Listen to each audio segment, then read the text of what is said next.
में ना कुछ तारीखें बस तारीखें नहीं होती, वो एक मोड़ होती हैं जो सदियों का रास्ता तय कर देती हैं। आज हम बात करेंगे ऐसे ही एक दिन की, 1757 की, जब प्लासी में एक जंग लड़ी गई। एक ऐसी जंग जो हथियारों से कम और धोखे से ज्यादा जीती गई थी, और जिसने सही मायने में भारत की तकदीर हमेशा हमेशा के लिए बदल दी। ये सिर्फ एक लाइन नहीं है, सोचिए, ये वो पॉइंट है जहां से भारत के इतिहास की कहानी ने एक बिल्कुल अलग रास्ता पकड़ लिया।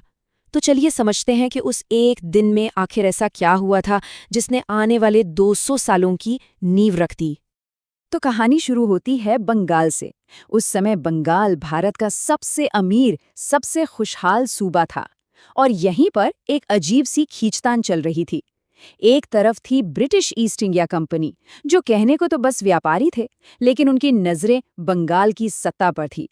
और दूसरी तरफ थे बंगाल के नौजवान नवाब सिराजुद्दौला, जो इस खतरे को अच्छी तरह से भांप चुके थे। देखिए, नवाब को अंग्रेजों के इरादे एकदम साफ नजर आ रहे थे। उनका ये सवाल सिर्फ एक सवाल नहीं बल्कि एक चेतावनी थी। उन्हें ये एहसास हो चुका था कि ये लड़ाई अब सिर्फ व्यापार की नहीं रही, ये लड़ाई अब संप्रभुता की, यानी कि आज़ादी की बन चुकी थी। मैदान में टकराव तो होना ही था, वो तो तय था, लेकिन असली लड़ाई वो मैदान में नहीं बल्कि पर्दे के पीछे लड़ी जा रही थी। एक ऐसी गहरी साजिश बुनी जा रही थी जो युद्ध के नतीजे को लड़ाई शुरू होने से पहले ही तय करने वाली थी।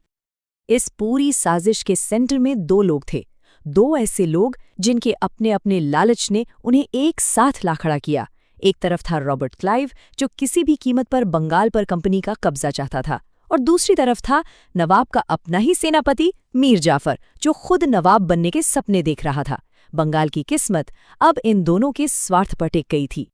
और बस इसी एक वादे के साथ अंधेरे में एक सौदा पक्का हो गया। मीर जाफर ने अपने ही नवाब की पीठ में छुरा घोंपने का फैसला कर लिया, और क्लाइव को वो चाबी मिल गई जिससे वो बंगाल का दरवाजा खोलने वाला था।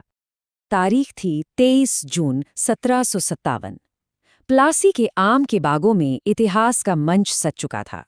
एक तरफ नवाब की विशाल सेना खड़ी थी और दूसरी तरफ मुट्ठी भर ब्रिटिश सैनिक। पहली नजर में देखने पर ये एक तरफा लड़ाई लग रही थी। जरा इस नंबर पर गौर कीजिए, 50,000। ये एक बहुत बड़ी फौज थी। हाथी, घोड़े, तोपें, सब कुछ था उनके पास। कागज पर तो उन्हें कोई हरा ही नहीं सकता था। जीत एकदम पक्की लग रही थी। और अब क्लाइव की सेना देखिए, सिर्फ 3,000। कहाँ 50,000 और कहाँ 3,000। ये तो कोई मुकाबला ही नहीं था, है ना? तो फिर इतिहास बदला कैसे? इसका जवाब लड़ाई के मैदान में नहीं बल्कि कहीं और छिपा था। युद्ध का नतीजा सिर्फ दो चीजों ने तय किया। एक, कुदरत का एक ऐसा दांव जिसकी किसी को उम्मीद नहीं थी, और दूसरा, एक इंसान का जानबूझकर किया गया धोखा। हुआ ये कि दोपहर के समय अचानक आसमान में काले बादल छा गए और फिर जोरों की बारिश होने लगी। ये कोई मामूली बौछार नहीं थी, ये एक ऐसा तूफान था जो पूरे युद्ध का रुख पलटने वाला था। और यहीं पर एक छोटी सी लेकिन बहुत बड़ी गलती हो गई। नवाब की सेना ने अपने बारूद को बारिश से बचाने का कोई इंतजाम नहीं किया था, जबकि अंग्रेजों ने अपने बारूद को तिरपाल से ढककर रखा था। नतीजा, नवाब की सबसे बड़ी ताकत, उनकी तोपें, एकदम खामोश हो गईं।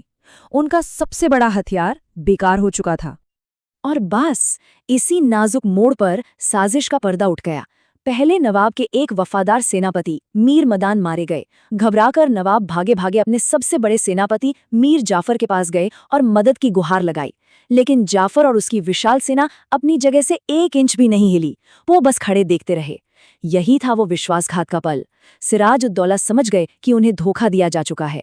इसके बाद तो सेना में भगदड़ मच गई, और जो लड़ाई जीती हुई लग रही थी वो कुछ ही घंटों में हार में बदल गई।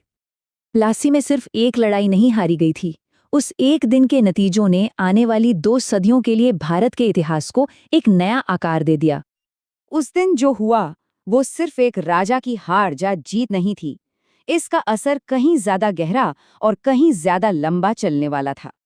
प्लासी की जीत के बाद ईस्ट इंडिया कंपनी बंगाल की असली मालिक बन गई, और असल में यहीं से भारत में ब्रिटिश साम्राज्य की नींव पड़ी।